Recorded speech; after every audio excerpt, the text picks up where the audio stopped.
Hello and welcome to another episode of the Family Renewal Podcast. I am Israel Wayne, and my guest this week is Meeke Addison.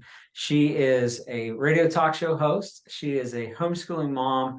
She is a co-founder of Straight Edge Ministries, and we're really grateful and excited to be able to have her on the podcast. Meeke, welcome to the Family Renewal Podcast. Oh, it's great to join you. Thank you so much, Israel. Well, by way of introduction, I thought rather than simply reading a bio, I would just kind of walk through my recollections of how we got connected and my journey with you and your husband's ministry to this point. I actually have had Will, your husband, on the podcast before. We had a great episode, which our listeners can go back and listen to if they're newer and didn't get to hear that one. It was on race, racism, and the Christian, one of our more listened to broadcasts, and Will did an excellent job there. And I thought about inviting both of you to come on and talk about this new outreach that you're doing called Culture Proof. But I just was thinking about the fact that I know for my wife and I, we are homeschooling parents of children. And it's very difficult for us to both be on a webinar or on a podcast together because that means no one's watching our children. And so I wanted to be sensitive to that today. And so it was definitely not that I don't want Will here, because I do, but I thought it might be logistically easier if I just talk with you. And I'm glad you said that, because he was totally offended. No, well, no, not at all. No, I thought logistically that might work better. So we first connected through your previous radio show, which is called Airing the Addisons. My publicist, I believe, had connected with you related to, most likely at that time, my book, Education, Does God Have an Opinion? Yes. And you invited me very graciously to be a guest on that program, which at the time was on a network called Urban Family Talk, which was an outreach of American Family Radio. And of course, I was familiar with American Family Radio. I think the first time I was on AFR was in 1996.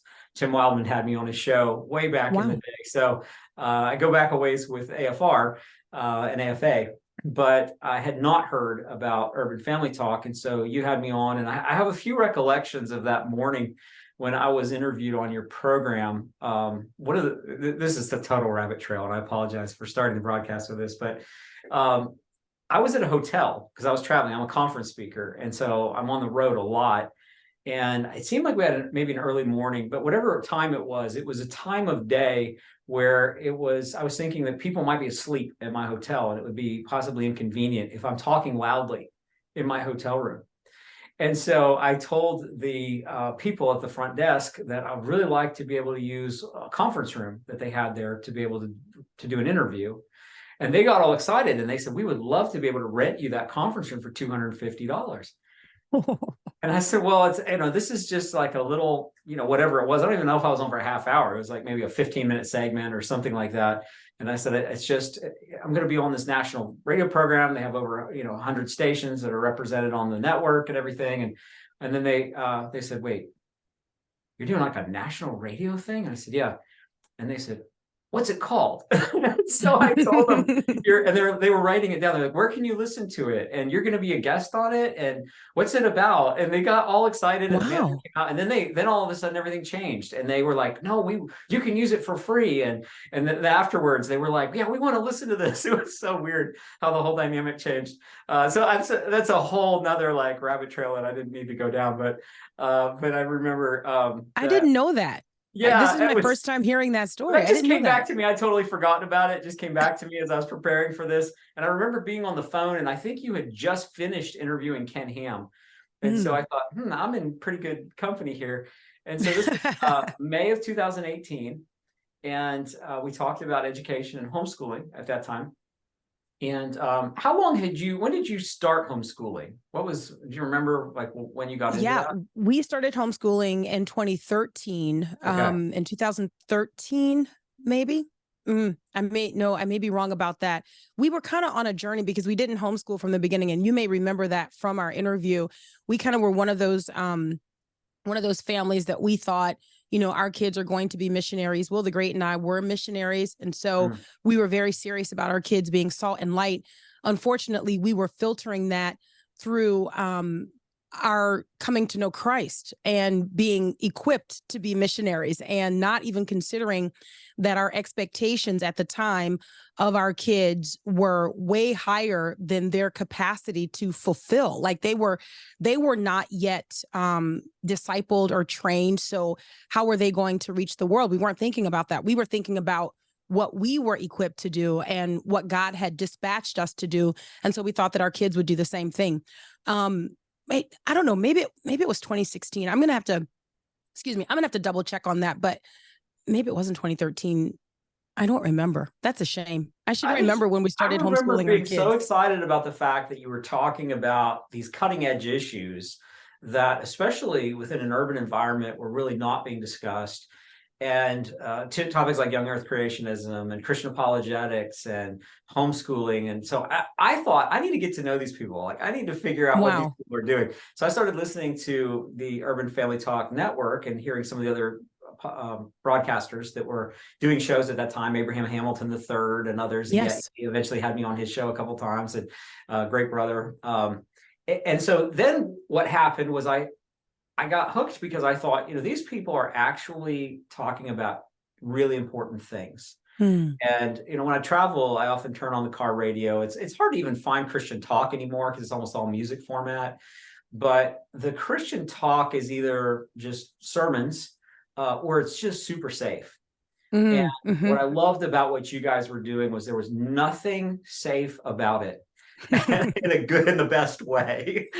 And I thought, I love this, that you are actually really addressing hard-hitting cultural issues.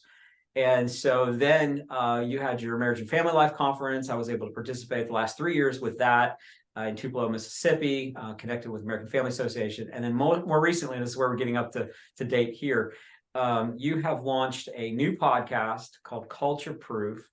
Yes. And, we want to get into that, but I guess to start the podcast, how I'd really like to start it is with this issue of culture proofing. And you talk a lot about how we as Christian parents need to culture proof our children. Yes. Let's dive into that first, and then we'll certainly talk about your ministry and what you guys do a little bit more later. Sure.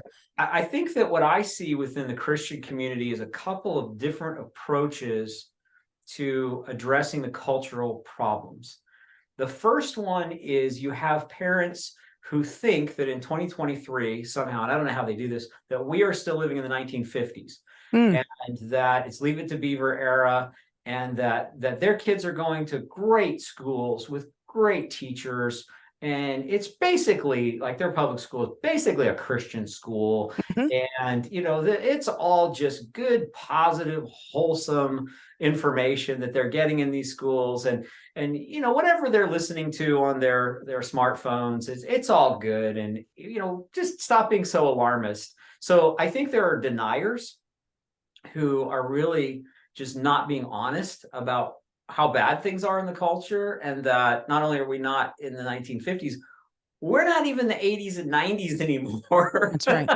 So there's that. And then on the other side, you have Christian parents like my wife and I who homeschool our children. And some of us have maybe an overreactionary approach of, well, let's just shelter our kids from everything in the world, so that they never hear anything bad, they never see anything bad, and that's going to be a recipe for success. And so there's like these extremes, and there probably are more.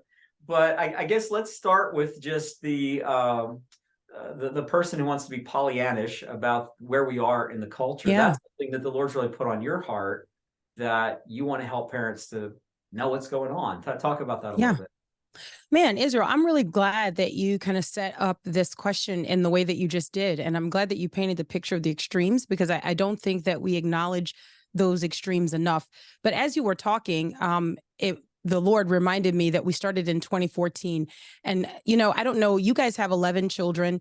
So I keep track of things by the birth of children. My wife does too, yes. So as I was sitting here and you were talking, I was like, oh, we started homeschooling when Nathaniel was born, and he is baby number 4. He was born in 2014. So we started homeschooling in 2014. I just wanted to get that out of the way. But to your question. And how many children do you have? We have 6 children. Yeah, they range ages 16 down to 3. Nice. Well, I should say 16 down to 23.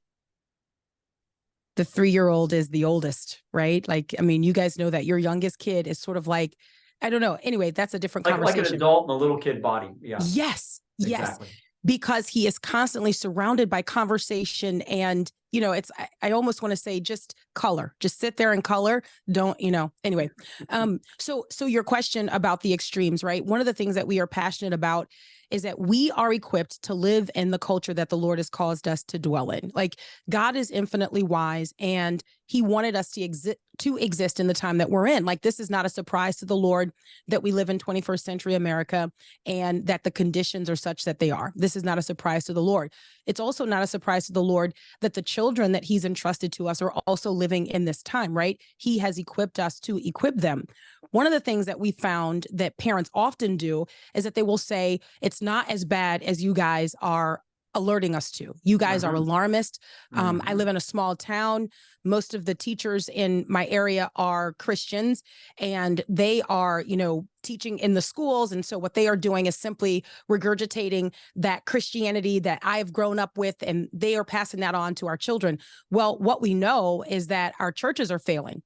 So if we are looking to the church alone as sort of like who's producing disciples, then they are failing. So then what they are producing is failing. And if those are represented in our public schools, then they are also failing, right? So we know that we are not producing disciples. And we also know that our culture is something that our kids are not only immersed in, but it's something that they are breathing in, right? It is something that they are living. And so they are constantly drawing from the culture these competing messages. And what's the competition? The competition is against the authority of God's word, and the competition is against the sufficiency of the gospel. And so what we've got to do is also, while we acknowledge this, avoid the other extreme that you mentioned, Israel. So we've got to not say, well, if I just create this bubble, or if I just create this cocoon, or if I see homeschooling as salvific. Like, there are a lot of people who are like, well, my kids are saved. Okay, great. So how do you know that? Because I homeschool them. No, that's not it, right? You've got to actually lead them to Christ. You've got to share the gospel with them. They must profess Christ. They must accept this truth as it is, unaltered. And then they've got to walk that out. You've got to see fruit in keeping with repentance. And so when you deal with both of those, you end up upsetting people on both sides, right? Because they're the people who don't want to lose Mayberry. They're like, we're going to get nickel Cokes again. And you're like, no, you're not getting nickel sodas. Okay. It's not happening. And then you've got the other side that they think, if I just shelter my kid enough, I don't have to worry about the culture infiltrating. But the culture is infiltrating. It's everywhere that we look. So no longer are we insulated from the culture. It is everywhere. It is inside the church, which is, I would say, really alarming. But in many instances, and this goes unrecognized by many parents, it's inside our homes. They're in our kids' friend groups. When I talk about the culture seeping in, cultural convictions are in our co-ops if you're homeschooling. And these are major issues that parents have to address.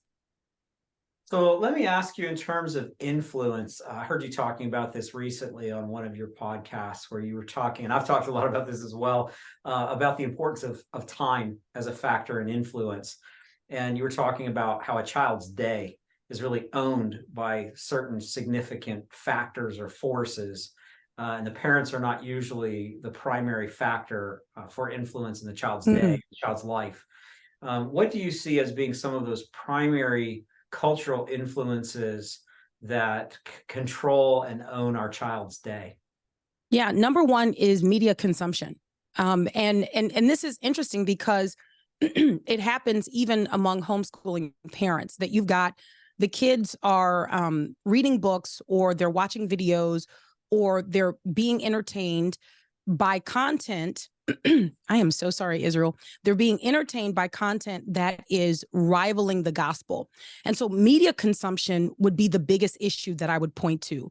When you look at what your kid is consuming on, say, like an iPad or something like that, and then you consider the cartoons that the kids are watching. And there will be so many people who will say, my kid is not watching this cartoon, or my kid is not consuming this, but the messages are still in the culture, and they are in the kids who are friends with our kids, right? So media has an impact on our kids whether or not they directly consume it, they begin to emulate what comes from these from the content that they are consuming. So if you've got gender confusion, then, or if you've got a question of God's authority in the design of family, is the father really the head of the home? You know, is there sort of like just two equal members in the home, or you've got the derpy dad that the mom seems to always usurp his authority and that is celebrated? Kids are drawing this out of the environment that we live in.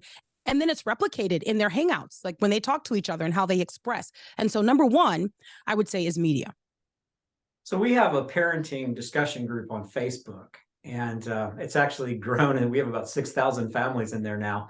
And so people talk about issues related to family. And one came up the other day where a mom said that her daughter, I might forget some details, but let's say 12-year-old daughter wants to go see a Taylor Swift movie that's coming out.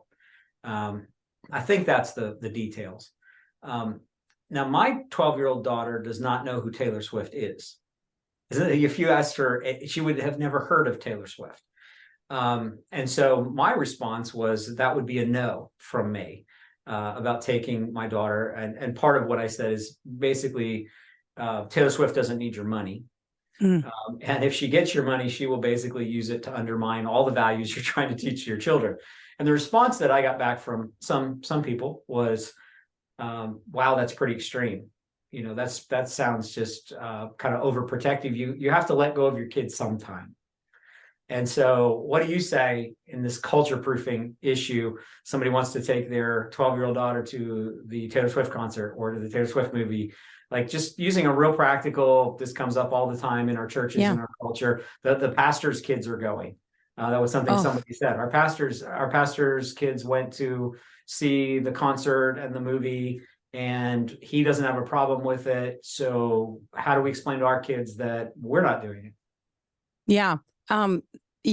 So simply, no, your kid does not need to go see Taylor Swift. Now, what's interesting to me about this, Israel, is that, so I have a 13-year-old son. My 13-year-old son knows who Taylor Swift is, and he knows that she is a threat to the proliferation of the gospel. He knows that she has a massive influence over his peers. And so he is able to counter that when it comes up in conversation. So there is an argument to be made about knowing who she is and knowing why she is to be avoided. This would be a part of the way that we culture proof. Now, I will say this. It is possible that our kids know more about what's happening in the culture because of what we do. You know what I mean? So we actively have conversations with them. So they know. Just recently, there was a writer for the Gospel Coalition who wrote about attending a Taylor Swift concert and compared that to experiencing Jesus. I am not kidding you. We actually covered it on a podcast. We covered his piece that was over on the Gospel Coalition's website, where he covered attending this concert and compared it to a type of Christ-like experience. This is the world that we live in. And when I say the world that we live in, Israel, I don't mean just like America. I don't mean the secular culture, but this is also the Christian culture that we live in. So it's not surprising to me that people would argue, well, our pastor's kids get to go. You know, look, I would go back to my mom's old arguments. You know, well, if the pastor's kids jump off a bridge, does that mean we need to all, I mean, it's basic, but it worked, right? It showed the foolishness of just because one person is doing it. Here's the problem. Here's why Christian families continue to lose. And this saddens me. I don't find any joy in this. We continue to lose because we continue to forget what the standard is. The standard is not the family next door. The standard is not the pastor. The standard is not the pastor's family. The standard is Christ. And so the question must always be, what has Christ required of me, right? So am I supposed to continue to walk in holiness? You've got people attending Taylor Swift concerts where they report they can't even remember attending the concert. And people are saying, man, like, is it possible that there's witchcraft going on there? There are scenes coming out from the concert where she is doing incantations on stage. So I just don't know how that is eternally beneficial to a professing Christian, to say the least, a 13-year-old. We are competing against our own efforts when we do this, because what we actually say to our children is, I commend this star or this celebrity, if you will, I commend this celebrity to you. In other words, this celebrity has my seal of approval. So then the question becomes, do we also approve of the multiple men that Taylor Swift has been in relationships with? Do we approve of Taylor Swift's stance on abortion? Do we approve of Taylor Swift's stance on Christianity? Do we allow her to make Christianity in her own image? What we don't recognize is that when we commend our children to these celebrities, we are saying to them that they are trustworthy and that they can be followed.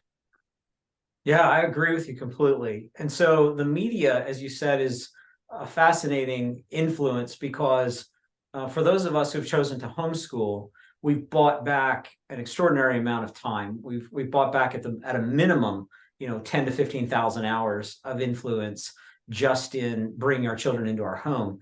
But I know that there are many homeschooling families who think that because they've removed the child from the possible negative influences of the in-classroom, on school campus environment, that their children are now inherently safe.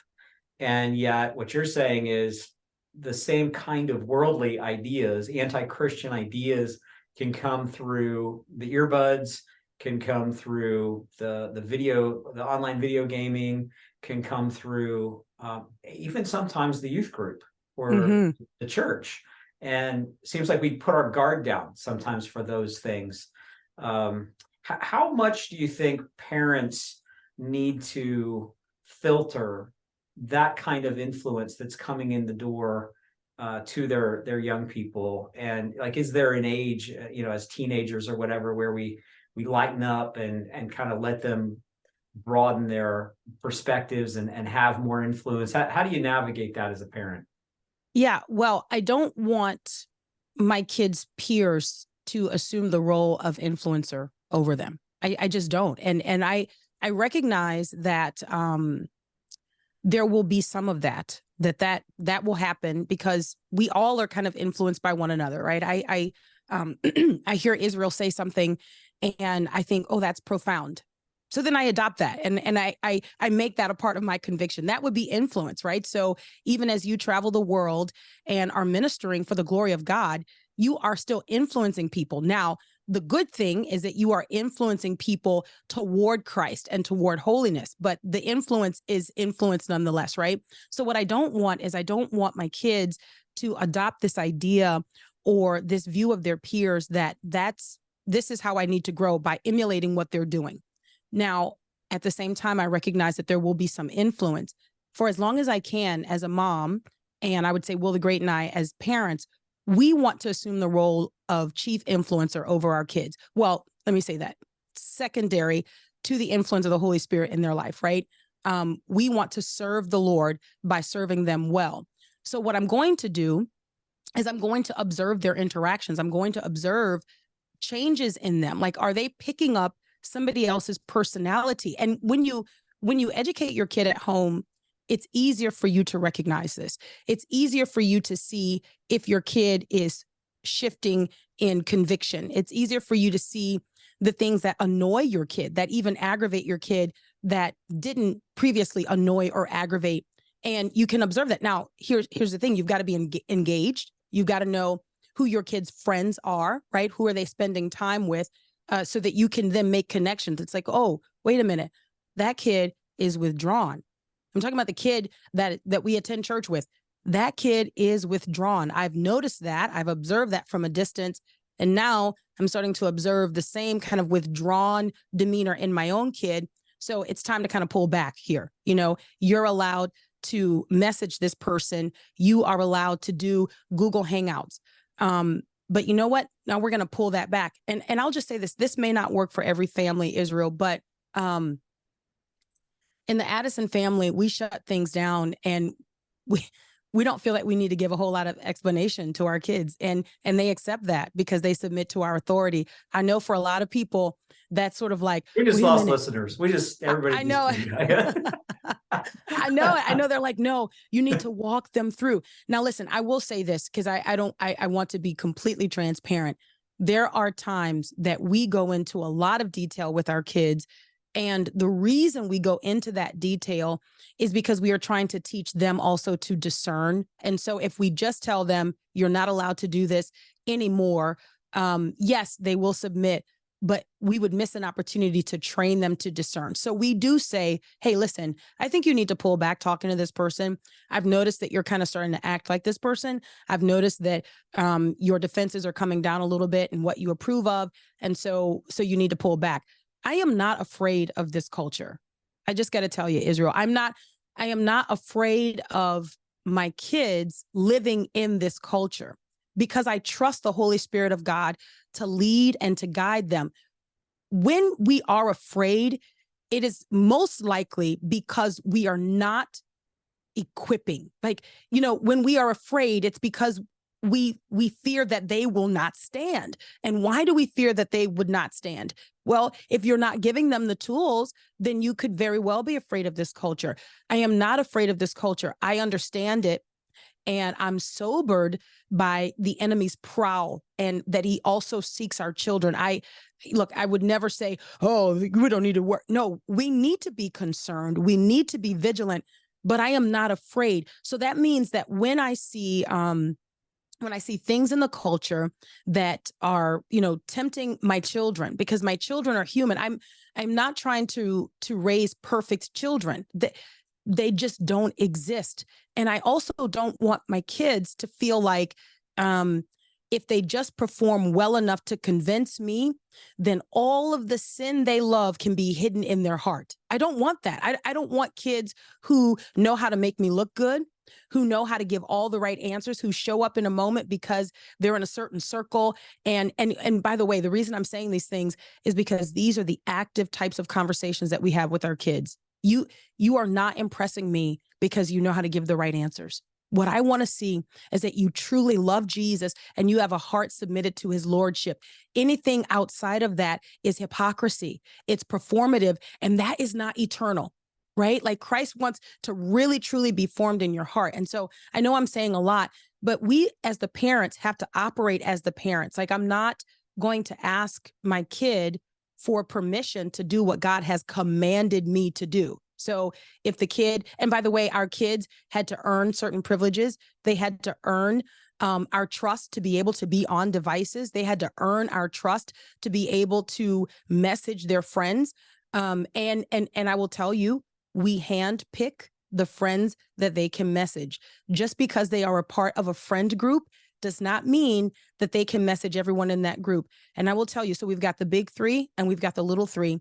Our big three, they understand and they respect that. And so, like, right now, our oldest is 16. She will say, can I add so-and-so to my texting group? And she has an iPad. Well, let me say this. We have an iPad. Our kids don't have phones. We have iPads that we loan them. Okay. And that we take whenever we want. I know, look, that's not popular. And people probably would say it defies all the parenting, skill and logic, but that's how the Addisons do it. And so our kids recognize that. They don't just share their contact information with even people that we attend church with.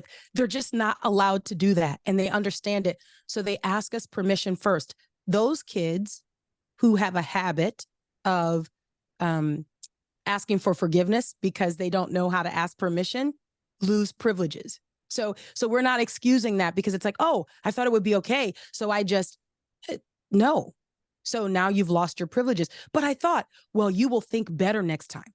You will not make this mistake again, because the muscle memory that will be formed here is that you lost some privileges for a long enough time that you felt it, right? So this is culture proofing, that we allow them to live in this culture. We understand that technology is here. They're going to need to use it. If you follow our Facebook page, if you look at what we're doing over on YouTube, our 16-year-old is doing that. Like, she has a gift for editing videos. She has a gift for creating social media posts, which is amazing to me because she doesn't have social media. So she does not have access to this stuff except through us. So she logs in.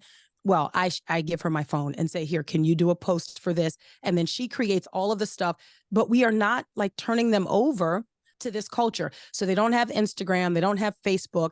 They have a YouTube channel that is our channel that we oversee. They have privileges that we give and that we take away. And why? Because we love them and because we want them to be equipped to stand. And you're teaching them to be producers rather than merely consumers of Yes. media content, which is something that I think is vital. And I'm grateful you guys are doing that. Yeah, thank you. I appreciate that you're pointing that out. I mean, that's one of the things that my husband says all the time. You know, he says, I don't understand why you guys like, so when they were really little, they'd watch these like silly cartoons and he would say, I don't understand. And I would say, it's your Saturday morning. Do you remember Saturday morning? This is their version of Saturday morning. And he's like, yeah, but it's dumb. He goes, they need to produce their own content. He goes, I just don't understand why they would consume things when they could produce things. And so now that's what they're doing. And, you know, one of the things that Will the Great did was get our oldest, Mariah, get her a laptop so that she could actually produce content. And we encouraged that very early on. They used to make their own videos. So they had just a family iPad, and they would produce their own videos with their own characters, right? So like action figures and dolls, and they would make up these storylines and then they would record it. And it's cool because, you know, here they are 16, 15, and 13, but we have their little voices at 7, 8, and 9, creating this storyline and using lighting in their bedroom to create the effects of what they're doing. And I think that's some of what parents need to do. Like, we need to be proactive rather than reactive, right? Like, they can produce content and they can do things that glorify God. One of the things I love about you is how you talk about the importance of being the parent without apologizing. I had a lady write to me a while back, and she had an 11-year-old son who she found out had been viewing and was addicted to pornography for like 6 months. So I asked her about his access to devices, and I found out that he has his own laptop and he has his own smartphone, which he keeps both of them in his bedroom with Oh my goodness. with no filtering or accountability software. And when I asked her why he is allowed to have access to these devices with absolutely no kind of filtering or accountability, her response was, well, I don't want him to think we don't trust him. What would be your response to this mom if she were to write you and say, what do I do? Okay, so we're talking, if we're talking post the breach of trust, I don't trust you. Like, that's what I would say. And listen, that is hard, but you must rear your children to value trust. Right. So like, I am not going to give you a false sense of security that I trust you just because. Right. No, I want you to understand that trust is something that is earned and it must be maintained. It can be broken. And so then it has to be regained, but it's always stained once it's broken, right? And so you want to work hard to maintain that level of trust. One of the things that we did, and so for school, of course, our kids use technology for school. They do not have phones, and until it's absolutely necessary. And one of the things, Dr. Kathy, we value her insight so much. She had a great suggestion that, Dr. Kathy maybe there Cook, would be Dr. Kathy Cook. That's right. Dr. Kathy Cook, love her wisdom. She's been such a blessing to the Addison family, but like that you would have a family phone, right? So we travel a lot and we travel with our kids, and that's intentional, by the way, because we don't want to lose our kids, even as we're telling other parents not to lose their kids. So we make it a lot more difficult for ourselves by traveling with them, but we want them to see the work that we're doing that we believe the Lord's called us to do. So we realize now as they're older, sometimes we're in places and they're not in the same place where we are. So how do we get to them? Well, okay, maybe they need a phone, but that phone doesn't need to have internet, and that phone doesn't need to have social media accounts because they don't have them anyway, right? So it just needs to be able to dial out, maybe receive a text message. So there are phone companies that specialize in that we could take advantage of. But I would say to this mom, if your son has violated your trust, if your son has broken that trust, you need to tell him. The kid needs to feel the weight of what it is to be a young adult, like to understand that like, I don't know. I don't think you do the kid any service by trying to lessen the impact of the betrayal. I trusted you, and I wouldn't, I would be very careful how I would say this to this sister, because I understand that as a mom myself, man, there's no limit to the amount of failures that run through our mind at the end of the night. Did I spend enough time with that one? Oh, was I too harsh in my response to this one? So I wouldn't want to add to that, but I would carefully ask the question, did you pray about entrusting to your kid a phone and a tablet in the bedroom at night. So our kids, look, I understand that this may sound really archaic, what I'm about to say. Okay. I understand it. But our kids are allowed to be on devices in a room together. But here's the thing. I've walked in the room where it's device time. Okay. And they all have to be on the devices together, but they're like, in different corners of the room. And so I'm like, wait a minute, what's the point of this exercise? Like we are here for accountability, right? We are here because at any moment, anyone can look over and know what you're watching because we have nothing to hide, right? So the point of being together is to actually be together. And so then there's all the regrouping and okay, here. And also the history is important. So our kids are allowed to watch the pre-approved YouTube channels that we select for them. We have a YouTube premium account, so it doesn't have ads. Now this is sort of like how the Addisons work behind the scenes, right? We don't want the ads because even if you approve the content, you don't have any control over the ads. So I understand that they have content that they want to watch. So we spring for the premium and everything has to be watched on that. And so now we have the history. So we know, and if for us, our teenagers are great scouts. They love to see what's in the history. They almost are sniffing out. Is that approved? Did you ask permission to watch that? Are you allowed to watch that? Right. And so now they hold each other accountable. And if there's something that's questionable, they will even come to us and say, did you approve this channel? Did you know that she watched this? Is this okay? Okay. Yeah, no, I did. She actually came to me first and I approved it. And how do they know that? Because it's all in the history and it's connected to, we have one TV in our home. So it's connected to our TV. We've had many of hilarious conversations with our son who's like, what family only has one TV? Can't believe we only have, because we're suffering, right? Like we are so underprivileged that we only have one TV, but you guys also have these devices that we allow you to use when you can use them. And by the way, for the parents who feel like, I just got to let my kid go, like you're done with school and now the rest of the day is your day, you're still the parent. Like you still say no, our kids still come to us and ask, can I do this? Do I have your permission to do this? Most recently, Will the Great was talking, we were at the dinner table and he said, I don't know where this has come from. Everybody you're done with dinner and everybody's just getting up. He goes, where's this come from? You asked permission to leave this table. I know that feels really old, but we are trying to create an environment of family. Like you haven't just come to the table to feed your belly, right? There's a connectedness that happens in the family. We are talking, we're laughing with one another, and that's important. So even putting the rule in place, like don't get up unless you ask permission, says this is an important time. This space is an important space. So in the big picture, like what are some of the macro concepts that you would say as far as how much do we need to introduce our children to in the culture that's terrible, that's horrible?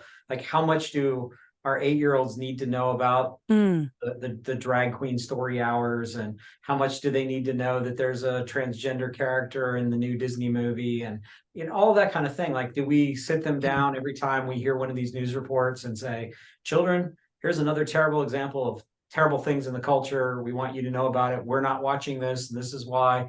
I mean, like, is there any kind of, it's almost easier to just go one extreme or the other and just like act like, well, they're going to be exposed to it at some point. So, why fuss about it? Why make a big deal about it? Or to be like, we will just never let our kids out of the house and we'll disconnect all digital devices and, be quasi-Amish. What are some of the principles that you think through as far as when you need to talk to your children about something and when it's best to just be like, you know what, they don't even need to know?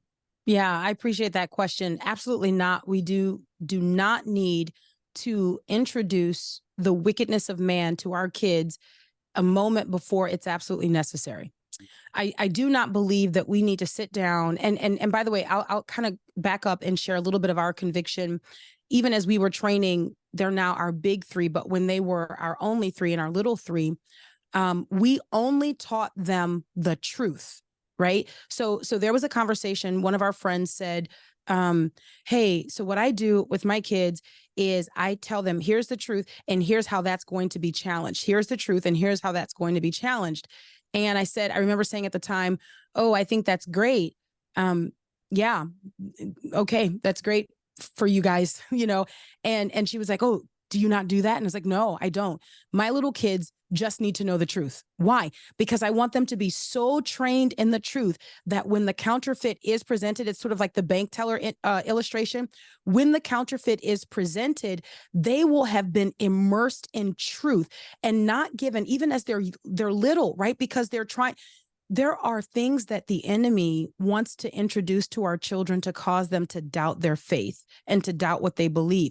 While I am shaping their understanding of the truth of God's word, I am not going to introduce a competing thought. I am not. Now, as we get older and we can engage in robust apologetic discussions, like when we can really debate, which, man, once they hit that point, then, man, it was a lot of fun, Israel. And you know this because you've got a wide range of ages, right? But until they were able to show up to defend, I don't want to put them in a position where they're hearing these, but I haven't taught them how to think about them and how to process them. So we've got our little three, and they are 9, 7, and 3.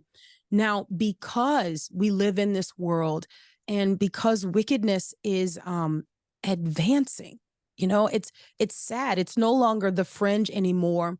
I would say that at 9, 7, not 3, but at 9 and 7, our kids have seen more than our big 3 did at their age, right? So Okay, what we've got to do, you. Go ahead. You're saying not so much because you have intentionally introduced them, but just because it's so saturated in the culture. Am I understanding you correctly? Absolutely. That's exactly right. Because we travel, because we're out, because listen, it's everywhere. Because we go to the grocery store, and you check out at the register, and you've got someone who clearly is misrepresenting himself for herself. And so our kids see that, just a few months ago, I'm in a drive-through line with my 7-year-old, and there is a man, he's clearly a man, but he hands us our order, but he's wearing a full face of makeup and the hair and then the voice. And so as a mom, here I am almost sort of like, breaking my steering wheel. It's like I'm squeezing it so tight because I'm going, Lord, and my 7-year-old, he says to me from the back seat, he says, is that a man or a woman? And so I take a deep breath, and I'm going to have this conversation about the confusion and the brokenness that's in the world. But I'm going to have to remind him, you remember how we talked about God's good design, right?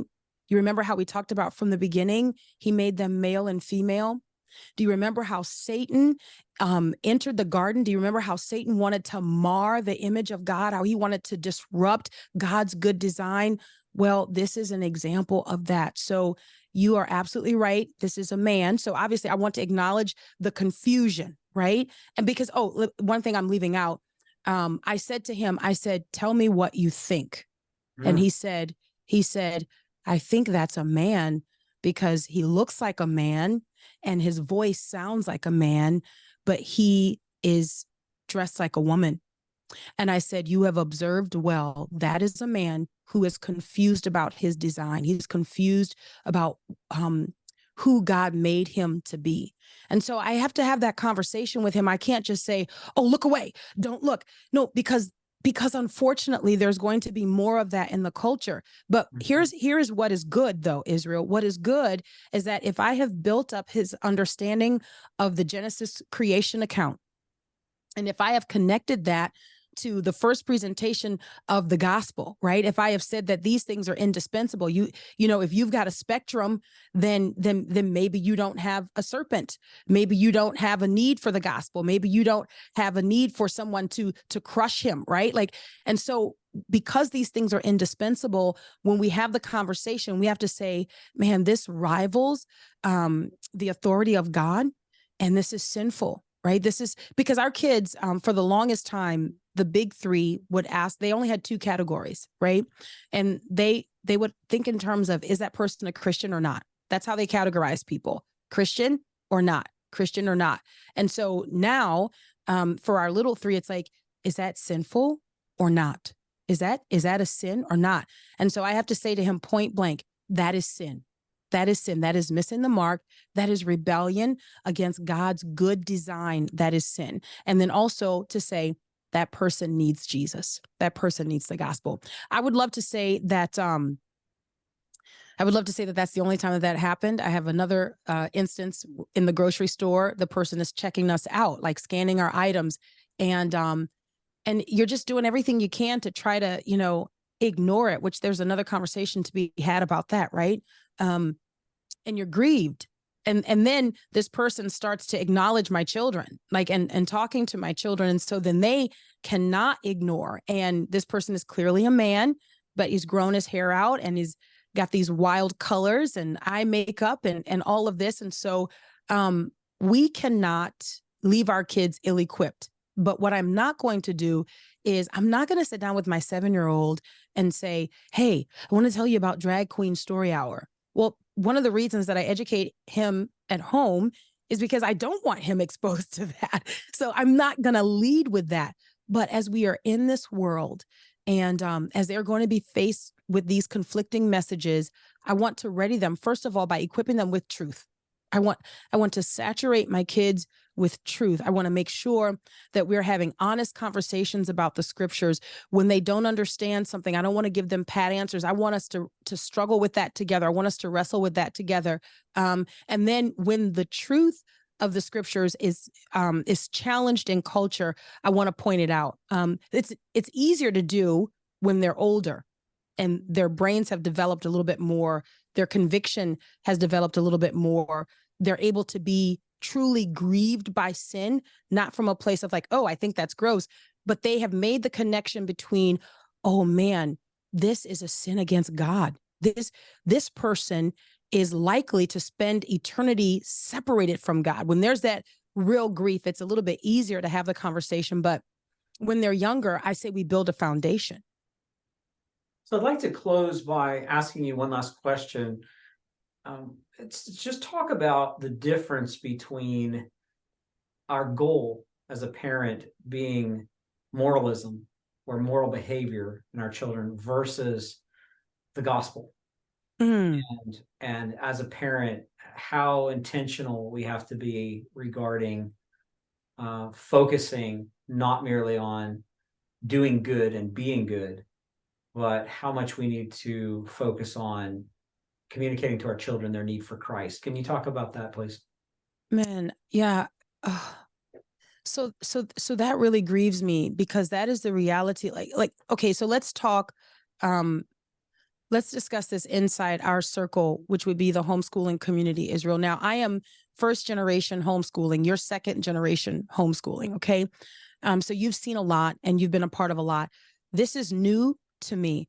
But one of the things that I have observed in the homeschooling community that I've been grieved over is the heavy emphasis on having our kids perform in an attempt to make us look good as parents. Like, even among those who have come out and separated from that in the culture, it's like you think, well, we're doing something different, right? Like we are living differently. But what I have found is that so often there is this performative aspect to Christian kids, and the kids feel it. So they know what the right answer is. They know how to make the parents look good and the parents beam, I will tell you one of the ways we challenge that in our kids is when we have these robust family discussions to say, that's inaccurate. No, that's wrong. No, that's not that. Tell me where you have the biblical support for that position. So we really push them not to just perform for us, not to just, feel like, oh, this is going to be the answer that mom or dad wants, but to really to wrestle with, okay, but where are you getting that from? Where find you that in scripture, And so I think that for parents, we've got to really be on guard. It's very tempting, especially when I would say, historically, there's been this feeling that as a homeschooler, your education is inferior, or that you've got to measure up. You've got to earn the approval of the onlookers, right? And so what you do is you show up to show off. You show up to show off, right? And so one of the things I think that we've got to be confident in is that, man, we are not doing this to prove anything to anybody. I am doing this because I want to see Christ formed in my children. Like we didn't homeschool because we were like, oh yeah, man, we can do it 10 times better. We homeschool because we were like, we want our kids to be discipled, and we are sending them off, and people are working against our efforts. What I didn't want to do, and you remember old school, like, well, you were homeschooled, but you still know what a blackboard is, right? Like, come on, right? We know. Okay. So maybe for me, I had to, like, clap erasers when I was in elementary school and clean off the blackboard or clean off the chalkboard or whatever. And then the teacher would come in and the teacher would say, okay, that's good. But now here's a bucket and here's a cloth. Now really get it clean, because even though we erase the board and clap the erasers and all of that, you could still see like what was written there. You could still see the remnants of the message, from the day or whatever it was. And the teacher wanted a clean slate. Here's what I found, Israel, when we were sending our kids to school.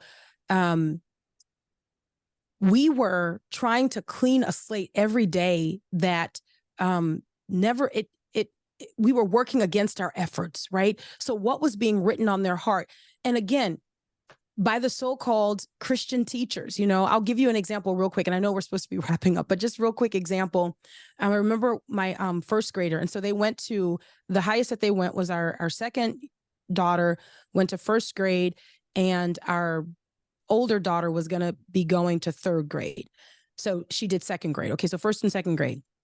So in first grade, our daughter came home. This is our second child. And she told us that she got in trouble that day. And so we're like, why did you get in trouble? And she said, because we were in the lunchroom and I told one of the kids that should I give a disclaimer? I don't want to ruin people's Christmas, that there's no Santa. Okay. So if you're watching with your kid, cover the ears if you haven't told the truth. That's scary. So here is our 6-year-old, 7-year-old, at the time, and she had gotten in trouble. And I said, well, what happened? And she said, well, the kid said, and she may have said the kid's name, this is what Santa is bringing me for Christmas. And I said, okay. And what did you say? And I told her that there's no such thing as Santa Claus as we know him. And then she explained, now this is because of what we had talked about, right? So she started to talk about Saint Nicholas and started from what she could remember. Yeah. And she told us that the kid got really upset and told the teacher. And so the teacher called her over and said, Gabby, did you upset this, student? And Gabby said, I just told her that there's no such thing as Santa Claus, and the teacher, who, was from one of the local churches in the area, said, you need to just let her believe what she wants to believe. We don't want to upset people. Mm. And so she came home. And so, and I said, Gabby, you always tell the truth. You always tell the truth. But Miss So-and-so, I don't care. I don't care what Miss So-and-so said. You always tell the truth. There is not a time where you're going to find the convenience of a lie to be eternally fruitful. You always tell the truth. That's just one instance, and I can give many, many more. But those are the things that the Lord used to say, look, we need to bring our kids home because we are working against our efforts by sending them out. And man, the school system has taken a dramatic turn. Even since then, it was already like, and because you were homeschooled. But anyway, getting back to your original question, the reason that we educate our kids at home is not because we want them to make us look good. We want them to spend eternity with the Lord Jesus. We want Christ to be formed in them. We want them to live in the world. And as James 1:27b admonishes us, to be unstained by this world. That's what culture proofing is all about. It is living in this world, but not being stained by it, not allowing what is culturally normative to become a part of who we are. We have a different culture, right? We have been born again into a new family, a different family. We are in a kingdom that is not this world's kingdom, nor is it this world's system. And you know what that means, Israel? And look, I'm just going to say it point blank. That means that our kids are going to disappoint us. That means that they are going to do things like we do things, where we have to repent, where we have to say, man, I really messed up. Like that's a hard lesson for me to learn. As parents, what we need to do is show up daily and disciple them. We need to make sure they know how to return to the Lord when they stumble, not that they would always do everything perfectly so that we look like we succeeded in our goal. Well, what's the goal? The goal is that they would know Christ. And so if they know Christ, what does that look like? That looks like when they fall down, when they stumble, when they miss the mark, they are able to come to the one who has redeemed them, and they're able to confess it. And that we have lived with them with enough integrity that they can even come to us and say, hey, this is what I did, and I'm not proud of that. Would you pray for me? You know how much of a blessing it is to have your kids come to you and say, would you pray with me? I'm really struggling with this. Like I keep having these thoughts, and I really don't want to have these thoughts. That's not a failure for me as a parent. Right. You know what I mean? It would be a failure for me if my kid were struggling with sin and felt like he or she could never come to me and tell me. And so that just continued to struggle and continued to wrestle without victory. I think we've got to change the way we look at disciples and what it is to be a follower of Christ. So for my listeners, some of you may know Meeke already. Some of you have never heard of Meeke or Will Addison. But if you've enjoyed this conversation, you feel like this has been beneficial, if you want to plug into more of these kinds of conversations on an ongoing basis, I want to encourage you to subscribe to the Culture Proof podcast and to plug into Straight Edge Ministries. Meeke, why don't you tell us some of the best ways that people can connect with you and what you're doing? Sure. People can go to cultureproof.net to learn where they can download the podcast. It's available everywhere that you get your podcast.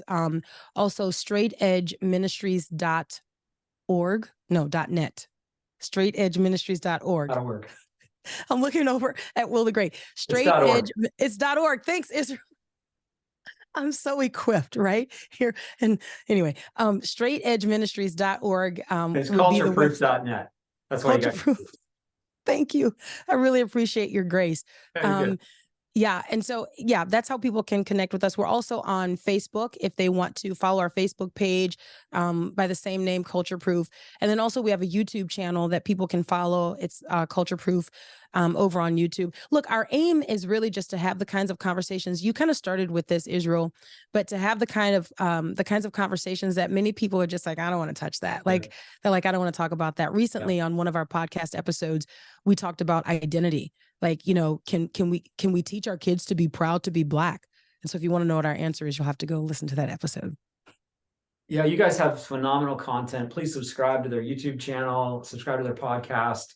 I know in the past you guys coordinated the Marriage and Family Life Conference. I suspect that you probably have plans for some kind of events for couples, married couples, and for families in the future, perhaps, right? If people, do you guys have an email list that people can sign up to? Yes. If you go to cultureproof.net, we have a mailing list that we call it Join the Resistance. And so if you go there and you sign up for the mailing list, you'll keep up to date with all the things that we're doing. We actually do have a Culture Proof conference in the works for 2024. It's going to be happening in Bartlett, Tennessee at Faith Baptist Church. And so we're going to open registration for that in the new year. And so people who would be interested in that type of equipping can go to cultureproof.net and join our mailing list there. And then we'll keep you up to date on what's going on. They also just launched some amazing merch. There's some very cool culture proof swag, some hoodies and t-shirts, and some really great ways for you to be able to be fashionable and yet maybe have something that would be a conversation starter. Somebody may say culture proof, what's that? And then Yeah. great lead in to being able to talk about some of these things that we've been talking about here on the podcast. So I love you guys, Meeke, Will. You guys are. I'm honored to be your friend and appreciate what you do. Your voice is so needed in our culture today. Appreciate your honesty, your tenacity, your willingness to be able to say the bold things without fearing the backlash from even the church culture, because sadly there are those that just want to fit in and go along to get along, and we're kind of past that, you know. We're kind of past right. that. That's right. It's time to be bold, and appreciate that you guys do that. So thank you for joining us here on the Family Renewal Podcast. Oh, it's been a pleasure. Israel, we love you. And Brooke, thank you so much for the work that you're doing. I often look at your posts and I look at your commentary and I'm just like, man, yes, Israel, I mean, we've got to show up. And so thank you for inviting me on, and thank you for the work that you guys are doing as well. All right. God bless.